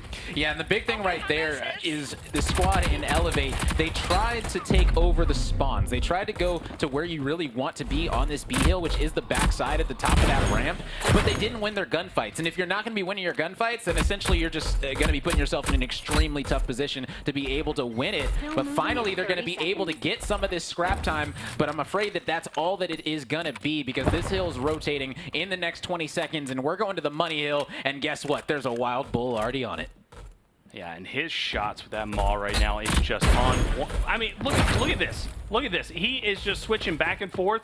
He knows exactly the type of play he needs to make right now. He's watching both angles and playing it as slow as possible. He is just that guy. That is, you have to get around him if you want to make a play, and it is tough to do so. Look at the shield placement coming in. Prosper does open this one up. That's going to be key right there to be able to take down Bull off the rip, and they've got the numbers. Last player up going to be Class, and they just full on ape him, get him out of there, and now this might be a little bit of comeback and get this one just controlled right here, but they need to make sure they don't go down. Bull, it's Bull again. Rome, it's every time. Every single time, and now he's going to be moving up. He's got a C4 in hand as well. Ooh, thought he was going to be able to take out that player. Unfortunate, he's going to be dropping him anyway. Hopping in, trying to take out a couple players, but guess what? Icy's going to be meeting him with a C4 of his own, and that is a beautiful hold coming out of the Elevate squad. They should be able to hold this one down, and yes, the kill feed all going red. If you're a fan of Elevate, that's exactly what you want to see. Incredible push right there. Very good job holding it off, though. We've got 15 seconds for the rotation. Here we go. There's going to be some fights. Oh, my good Lord. I mean, he was swinging out of there like he was just like, take me. I don't want to live anymore. I'm done. And here we go, the fight for the middle hill, and it is coming down to the wire. It is all set up. We have got 1 minute left in this round, and we're going to try to see a huge comeback happen out of Elevate. Otherwise, they're going to be down 2-0 in this series. They do not want to have that happen here in the first. Oh my God, Cool. Cool is landing those headshots today. He gets into another fight very confident, but not going to be able to land the final shot. He got a little ahead of himself right there. You usually just want to play as safe as... When you're in tournament play, sure, those fancy plays are great. Getting those dubs are great, but he had numbers advantage. Oh my gosh, look at the absolute melt that just came out of Class landing the shots needed, and they are going to take over this one. 20 seconds until this is over, and they have one more hold, one more push on the side of Elevate. Let's see if they can do it from Passion. Class, he's in a good spot right now to hang. Oh my God, there's the shield. Yep, there it is. They took all their time going around just to walk into an anvil shield at the gate, man. Those are exactly the type of Passion plays that you want to see, man. That is the definition of Passion right there. I love how that's what it's been. Like obviously in demo, you want to make sure that you guard your plant.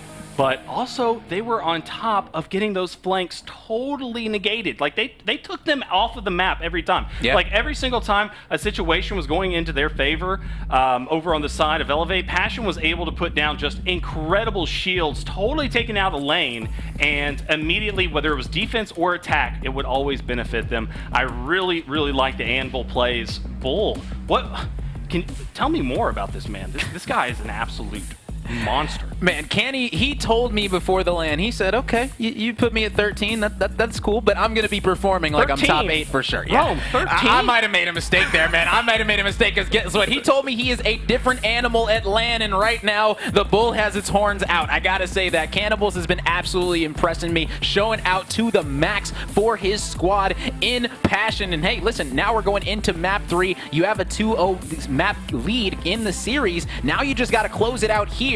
And guess what? If you win this, you're guaranteed in the money. This is actually a money match. So, you know, it's going to be very interesting to see how this is going to be working out with these squads as we take a look at these replays. Cannibals. I just write it down. Cannibals is just coming to life. You see him so much in Twitch chats. You just see him so active in the community. I know he's so happy to be here and being able to just put on this show for everybody in the first bracket round. This has been exciting. Cool Matt as well. Oh, his accuracy has just been too sweet. We have been seeing some good stuff from Icy, but you know, when you've got two snipers on the map, when it's, you know, runway v runway or fix or whatever, it really comes down to making sure that you're just out shooting that other guy. Like, if you're watching the lanes, you got to make sure that you are just outperforming the other sniper, and it seems like Cool Matt is just killing it right now. I mean, he has just been landing some excellent body shots most of the time. Like, we've been getting pretty lucky at picking up a lot of his headshots, but it has been really about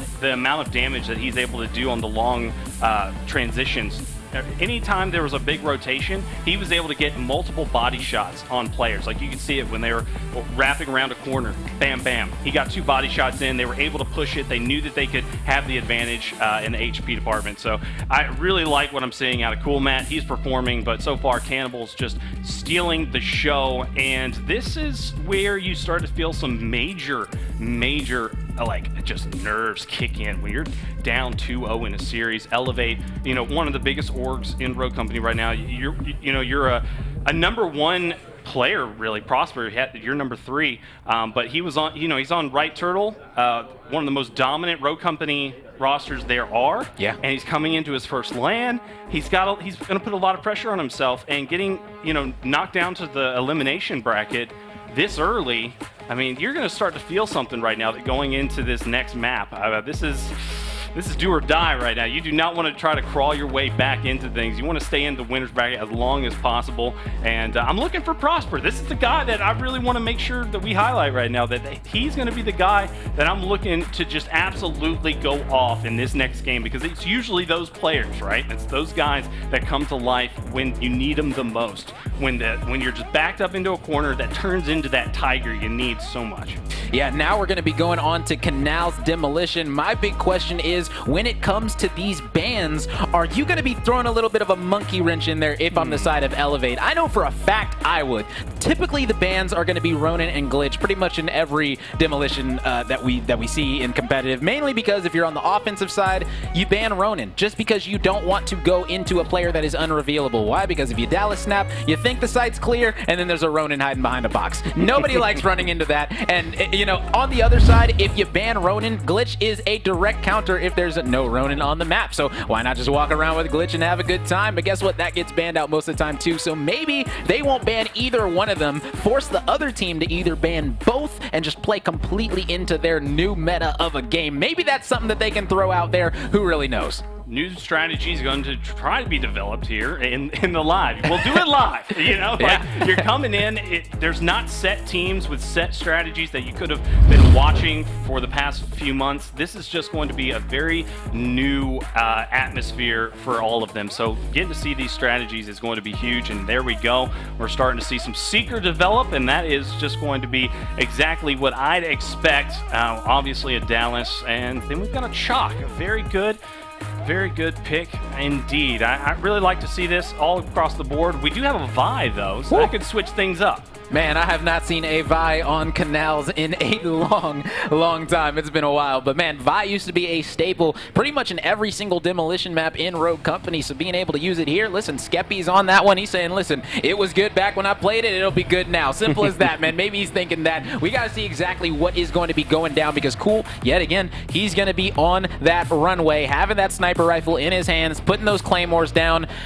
This is going to be very interesting because I want to know if the Anvil ended up getting banned. I kind of want to know what the bans were in this map specifically, just because I feel like, honestly, Cannibals, his Anvil play has been absolutely astounding. Yeah, get him off of that. That's all I got to say. Get him out of there, because the past two maps, it's just been his show indeed.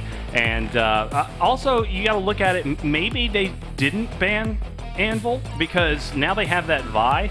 Yep. And that could easily just take him out of the game, putting it down on the sites. But then again, you've got to play it right. I mean, you can easily play around that with the Anvil. But either way, yeah, I think you might be right. Get him off of it for sure. Cannibal's just looking too darn dominant. And now he's on the Saint. So I like to see it. We're getting into this third map. This could possibly be a 3-0. Elevate could get knocked down to the elimination. Before we get into this, though, we got to just talk about how beautiful these PCs are. I set them up all week, and I played on them. They are so clean. Thank you so much to Alienware. Alienware PCs are just hot fire right now, and they are working beautifully. Yes, and speaking of hot fire, it seems like this squad is going to be finding themselves in some right now as all four players for the side of Elevate have rotated over. They've got eyes on this site, essentially from all angles in the back right now. And the big question is this squad in Passion going to feel confident enough to try and put the bomb down? It looks like they're starting to work this long area with two players. Simtek's going to be coming out, not going to be anyone there. So guess what? They've got full site control. Now the big question is, what do you do with it? Cool trying to get some 3P off, looking for any type of information. Chalk just runs in with the rage. He is going to get revealed and just hides, waiting for the big play to make. Cool going to get the pick onto Icy. The plays are being made. The push comes out. Good lad. Skeppy, they're going to be able to get the picks. It's going to be a 2v3 now, and a fight comes out. Bull's not going to be able to win that fight. That's one of the first times that I've seen that. Cannibals is going to get full kills. Prosper Logic is also able to get one of his. So we've got 3v1. It is Prosper to be the hero that we need, and Key just takes him out, no problemo. Was that a one-tap? Did he just one-tap dink him? Hey, 53 damage to the head. Sometimes that's all you need if the player's low. And hey, right now, hey, Skeppy kind of proved me wrong already. He's got 3 elims, 2 downs to his name. He's putting in work on that Vi. He was actually throwing a Vi pod out at the start once they pushed up toward A. That way they couldn't plant the bomb, and if they did, they would at least know. So great Vi usage coming out of Skeppy right now. We got to see exactly how Prosper and company are going to keep on adjusting, try and rack up these round wins on this defensive side. We know this is another map that is typically defensive sided. So how many rounds on defense can you rack up? That's the real question. As many as you possibly can is really what you want in this scenario. Elevate have just had a really big time. They've been struggling. They've been struggling a little bit here with this squad. This squad has been coming out hot on the side of passion. They're showing exactly that, and as soon as I'm saying it, Cool opens it up with the pick onto Skeppi. This is really that time where you get to see who can close it out. Who are the closers? Class coming in with the rage, gonna jump over. He's ready for battle. He takes down Prosper. Key is able to get his win. He gets the full kill onto Good Lad, and only one player is left up, and they just run through Elevate, no problemo. And ladies and gentlemen, I hope you like bread and butter, because that was the definition of a bread and butter play. That is I gotta be honest, this is one of the oldest plays in Rogue Company history. This play has been around pretty much since Customs came out over a year and 3 months ago. So, you know, you use that shock to throw those flashes toward the backside, you pop the rage, and you win whatever 1v1 you're going to be going up against. Because guess what? Whoever you're playing against, they don't have the same amount of HP as you saw right there. Class was able to take out that Dallas, push toward the backside, and honestly, that's a play that we've seen Cute Hamsters even do. Honestly, that was their bread and butter play from all the way from November all the way through June. It seemed like they always picked chalk. They put ink on the chalk even, and they just said, you know what, go in front of us. Before it was Bobster on the chalk. They did the same play. It doesn't matter who it's going to be, and now you see Class, who loves playing those entry fraggers. He's going to be the one doing it for this squad today. When you're forced back into this pick from the extra bands that you've got to make it work. And it's just one of those plays where you've got basically 2 lanes on both sides, and you've got the jump wall, and Chalk is just perfect to go right down the mid because he's got help on both sides. So I love to see that executed so perfectly. Cool getting aggressive here. He does get a little damage. He's going to be able to put in the down, but the double from Icy is just perfect. But hey, they get right back up and they take care of business. What did we just witness? What just happened? That was such beautiful trading coming out of this Passion squad. 2 players went down. One got Saint droned. After he got Saint droned, he immediately finished the enemy that was getting Saint droned, and then he got his teammate up at the same time. So turning a situation that was a 2v3 in your disadvantage, flipping it into a 4v3 immediately, that was just absolutely incredible by this Passion squad. Now they got the bomb down. 3v3 scenario. Cool gonna be finally missing with this sniper. He's down to 16. He can't be peeking. Molly gonna be coming out. Now's when you wide swing when they least expect it, but he's not able to land the body shot there either. No. He finally hits one for 80, but he rolls right into the planks, and he's not able to win that one, but it's all good. Bull and Class, they've got a 2v1 scenario, and they're trying to go for the revive, but the body block is coming in. Both of these players, I believe, are pretty low. Saint gonna be rezzing with the lifeline. He's gonna be getting his health back, and they're gonna be able to take him out. My goodness. Finally, the 3rd time is the charm. He's able to. He goes back into it. He's like, okay, wait a minute. Now, what just messed me up right there? Let me go find out exactly how much I went out. He just, I mean, almost worked out in his favor. Him getting stuck out like that because they committed too much time to downing him, and that was what was needed for his teammate to come in and get that bait off, and was able to win that fight because of it. And there's no way of knowing that. There's no way of. That's just one of those situations that just kind of worked in his favor. Yeah. Him staying out like that and taking that down. But just excellent gunfights being won right now by Passion, and they are bringing the heat. We have got some very good execution coming out. I would like to see Cool hit those shots, though. Those are some pretty easy shots for him when we're talking about his level, his ability, right? He can hit those easy shots no problem, so I'd like to see him a little bit more consistent on that. He's going to get the wide swing, look towards mid. He is revealed, and he's just going to play it a little bit slow with Class. Gets the swing in, and he's going to put down extra util. Here we go. They are going to get ready for the push with the 1 minute marker about to be hit, getting pushed up now, and this is something that I would have liked to see more over on the other side for Elevate, is that they're just not ever really taking the first moves. They're not ever getting aggressive on the side of defense. Now, it's a defensive map. Oh, baby! Icy is able to land it off of the wall. He gets the bounce off. He does take the trade. Oh my God, he's got a little bit. There was no Saint drone. Where was the Saint drone? I was waiting for it. I was like, he's gonna get up at the Saint drone, but no, Saint didn't click it. Oh, that's so unfortunate. Sometimes you just gotta click that button, man. If you go down that low and you understand you only got 1 tick remaining while you're on the ground, you just gotta yell, "Send the drone, man!" And now Key on the flank, he gets taken out as well, man. 2v2, 2-2 now.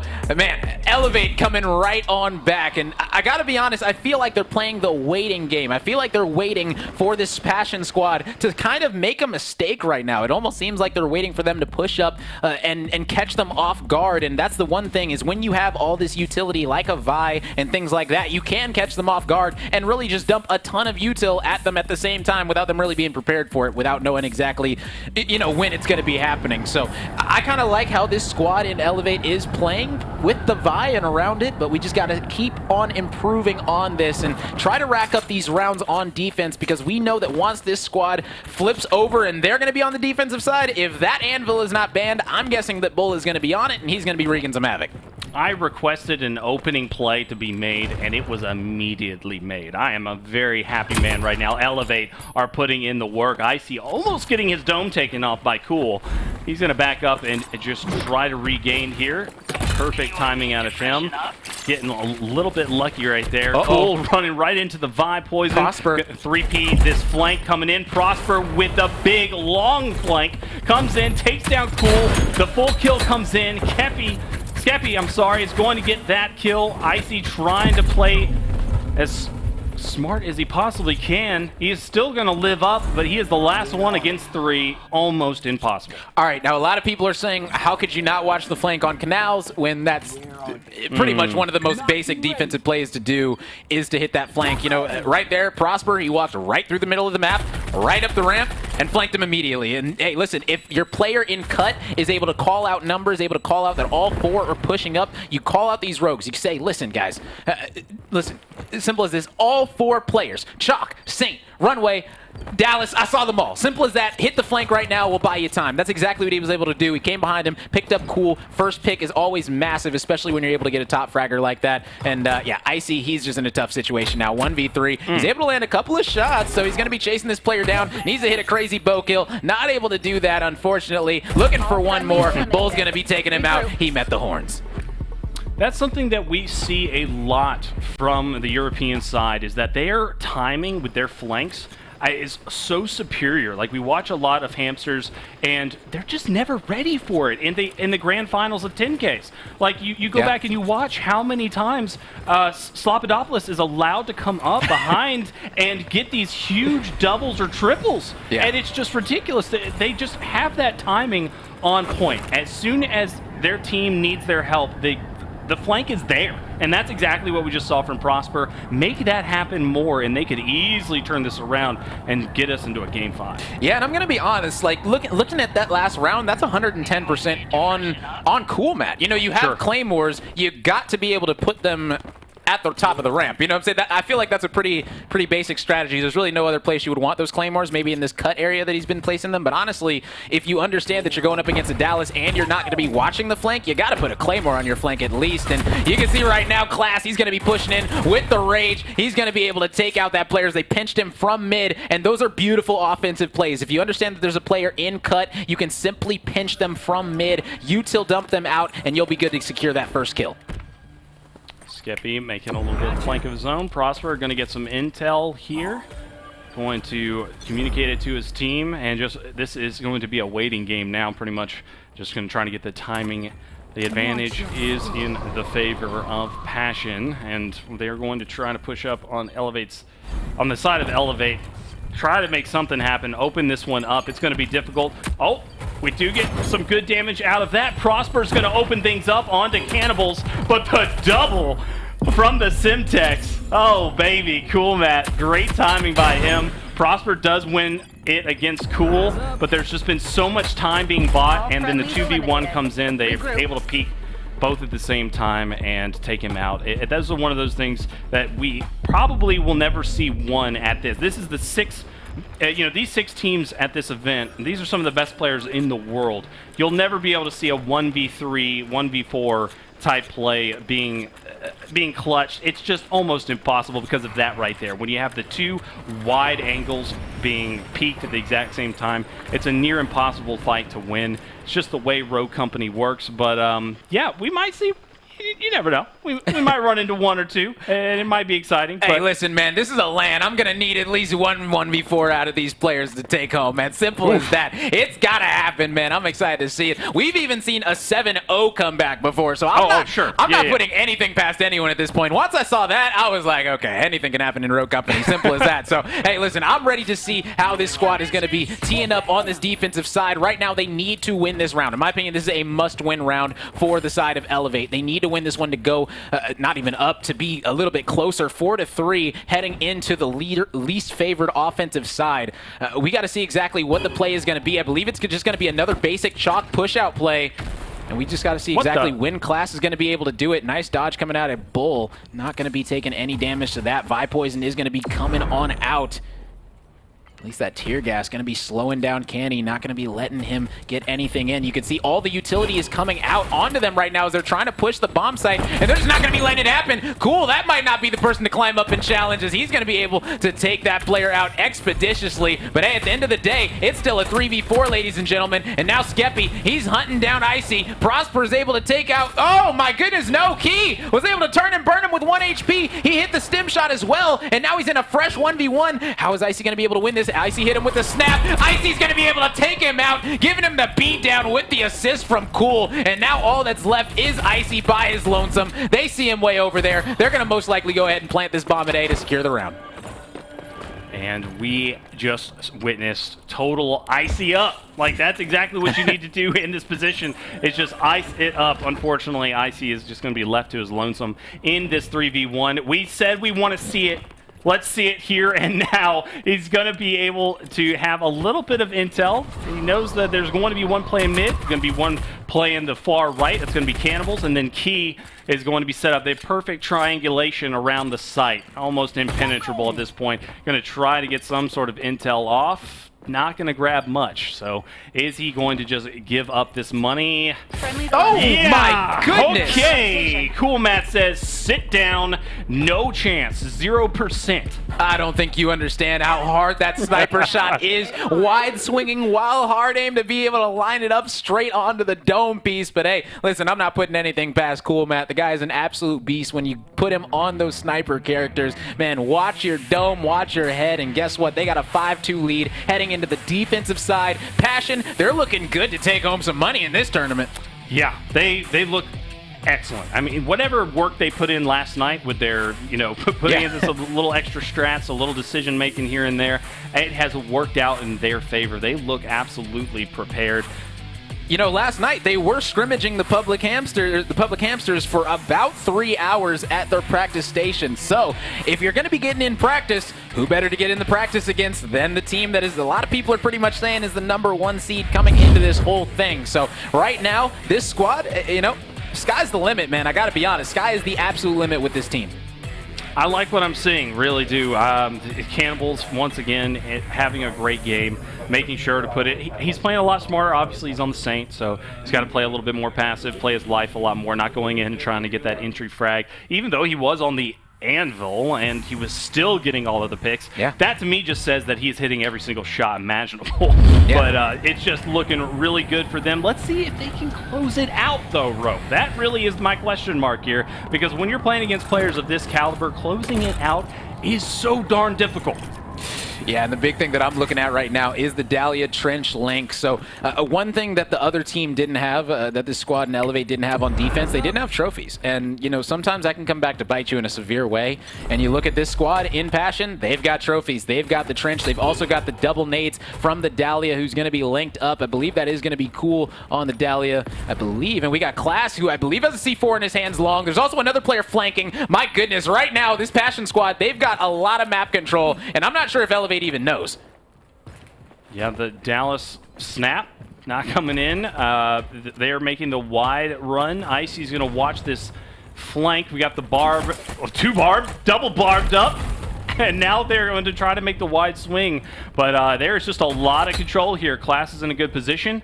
And yeah, they are just not committing to making any type of play right now. So what I'm saying is probably just start the rotation. Oh, I was waiting Oh for my. it. Okay, so Key was on the flank. I was like, somebody is flanking. And he did a full 360. I didn't see anyone through the wall. That's why I was like, they have great map control. I'm like, where did Key go? I saw him flanking, and then I didn't see him anymore. But I guess he went all the way through the zip line, all the way through their boat, and that's what they were doing. You saw all of them were playing up. Cannibals was playing up. Class was playing up. And Cool was playing up. All of them were playing up. You saw the aggressive barbed wires as well to not let them push, simply because they have a player flanking, and they know that if they can just buy him about 30, 40 more seconds, they're going to be good to win this round. And my goodness, Passion, they are making all the right play calls right now. Nobody was watching it, and that really is what it comes down to. They weren't ready. Dallas had the snap in front of him. It was a little misleading. And there was no possible way of knowing that that flank was coming in. They should have just guessed it at the amount of time it was taking with the barbed wire, with them not being able to push the far right. Like, they just took too much time. And not finally, seeing the Dallas. Exactly. and Key was able to just come up behind and make a big play happen. And we are getting down to the wire here. They're looking to close this one out. And it is very much looking easy on their part. They are just doing such a good job. The Scorch, they've got to make it work, right? They've got to make sure that that Scorch has some value. Yeah, the big thing is that Scorch is not going to be able to get mollied off the bomb. So if Scorch can find a nice way to get... Oop, drop down, unfortunate. But if Scorch can find a nice place to plant this bomb on one of these boxes, I think that she'll be good to go. You can see right now, that's what she's trying to figure out, is how to get rid of this barb one and now get on this box to try and plant two. The big question is, you know that a molly can't kill you. Is a nade going to be coming through? My goodness, Key, he's able to take out one. That's going to be a full kill. That is massive. And hey, listen, that's the bomb planter. Now you got bomb down. All you got to do is lock it up, and there's a player flanking. If you look at the minimap, there's already a player that has secured himself in the boat behind Good Lad, behind everybody. He is zoning them all into here. I'm not sure who that is. I believe it's Cannibals in the back, but there's definitely a player in the back of the boat right now for this Passion squad. And yes, it is Cannibal, or it's Cool Matt. I'm sorry, Cool Matt going to be the one behind wreaking havoc. He's going to be able to take out Prosper. He's got his nades in hand as well, letting him know you're not going to be pushing this one easy. Only 14 seconds left. He's going to be getting the nade right there. Cool Matt being cool, being calm, being collected, picking up the three-piece. They're going up 7-2, looking to secure themselves at least $1,000. You love to see the wins from Cool right there. I mean, if you're taking down the best player, one of the best players in the world in a 1v1, and then you take out two more, those are some huge wins out of Cool. This guy is on top of things right now. Who do you think is really, I mean, obviously the stars for me have been Cool. We saw some great flanks from Key, but Cannibals has been that consistent player overall. But who is the leader of those four? I'm going to be honest, the vocal leader is definitely going to be Cannibals. You know, he loves IGL, and he loves making those play calls, especially when they're winning. That's when he really starts to feel himself. He starts to, you know, really make some nice play calls out there, and, you know, that's exactly what we're seeing right now. It almost feels like every single play, he sent the Dahlia on the flank. You know, that's the type of thing that you really only do if you have great communication, simply because that Dahlia, you want her close to your trench to be able to get you up. But listen, if you are confident enough in your gameplay to be able to say, listen, we don't even need you, Dahlia. Just go ahead and hit the flank, keep them contained, we'll be good to go. Oh, big C4 coming out, and he has no tenacity on the Scorch, and that is the one thing. Scorch, she is immune to incendiary grenades, but early on she does not have tenacity, and so those grenades can be so lethal. And that's exactly what we saw in the last round. That's what we saw now.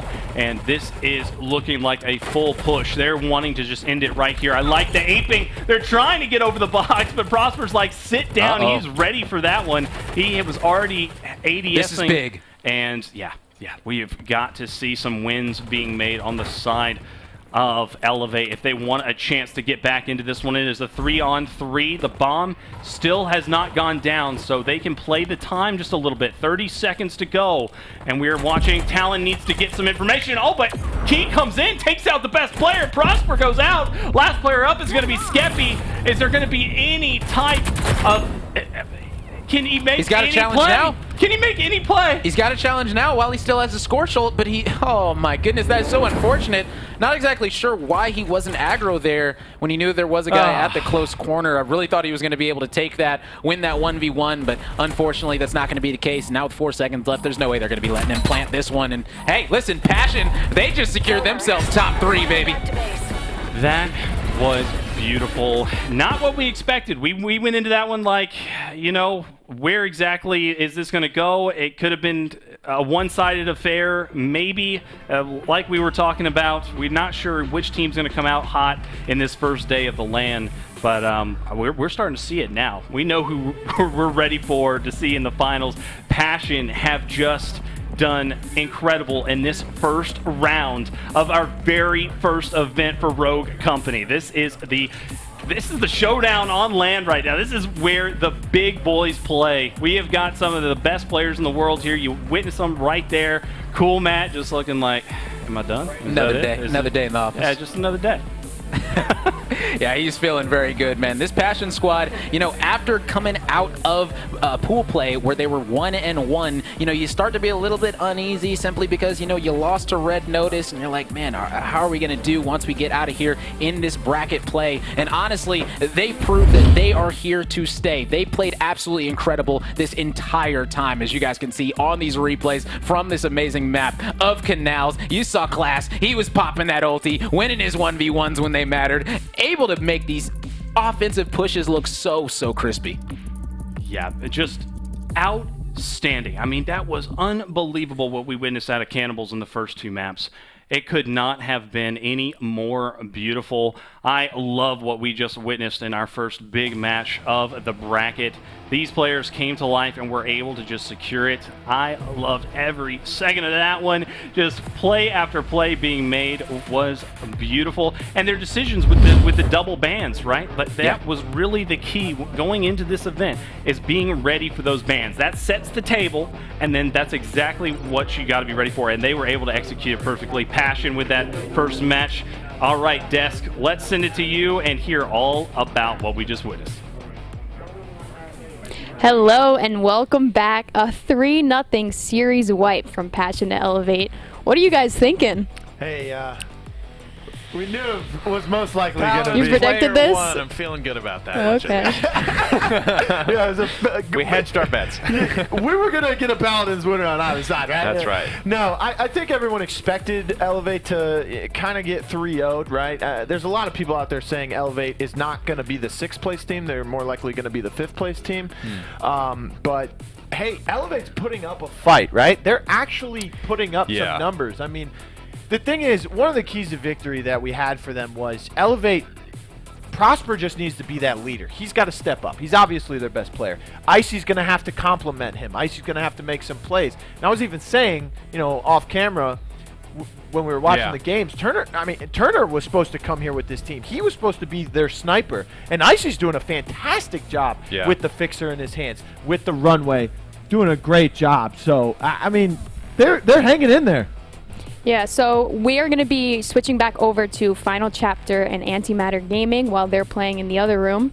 So far it's a series 1-1, so let's see where it's at.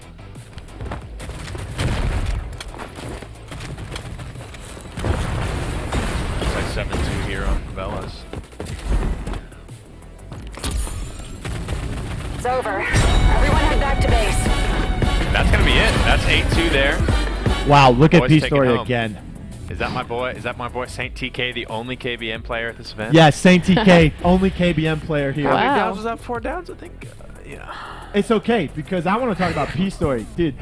They came from the West Coast, so we got another West Coast, not playing on ping. And P Story, you're gonna love this. Yeah. #1 Sigurd player. Wow, my boy. No one plays Sigurd, by the way. So if we do see it, it's most likely gonna be P Story. And P Story is putting on a show through groups. Most damage, most downs on their team, and then their 16 downs in a demolition. P Story's looking good. Looking damn good. I would love to see some secret play there, just cleaning up that final match there. That's wish we could have seen a little bit more of it, but talking a little bit about, again, this Elevate match that we just watched, I think you brought up a good point there with Prosper wanting to be kind of the captain of this ship. Icy certainly had some good moments. I think in Game 1 we were all kind of remarking at how he's filling in to play this sniper and how Demolition looked pretty good. I think history, sometimes you have these matches where it is a 3-0 and it doesn't quite tell the whole story of what happened. This wasn't like a stomp. This, Elevate had their moments for sure, where they were just super close to, finishing off some of these rounds. And, I'm looking forward to kind of what they have for the rest of this event. Yeah, I mean, here's the thing. The main Skeppy and Goodlad do not need to be the heroes. They don't need to make the spectacular plays. No. They don't need to make any big highlights. They don't Right. need to be the MVPs of the game or the series or even the whole show. All they need to do is just find some way to do something that To positively get those 6 revives. Yeah, positively complements Prosper and Icy. That's all you need to do. That's Yeah. right. Right? It's kind of Just like as when you go to a important. ranked game and you're playing Dahlia and you figure out who's the carry. If it ain't me, find out who it is, carry that person, keep them alive. Because if they're alive, Yeah. Know your place. think, yeah, that's right.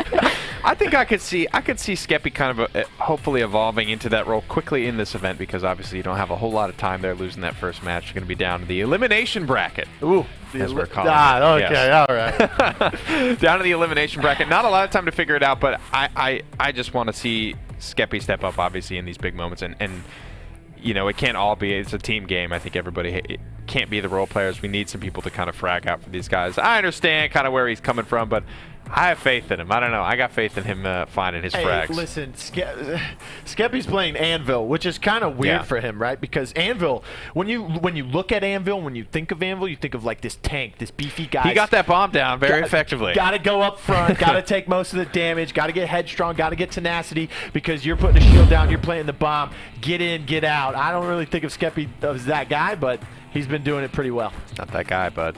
It's not that guy. So now this is Factory, am I right? Yes, this That's is right. So Factory. we're going to be throwing it back over to our amazing casters, Nighty and Rome. Take it away.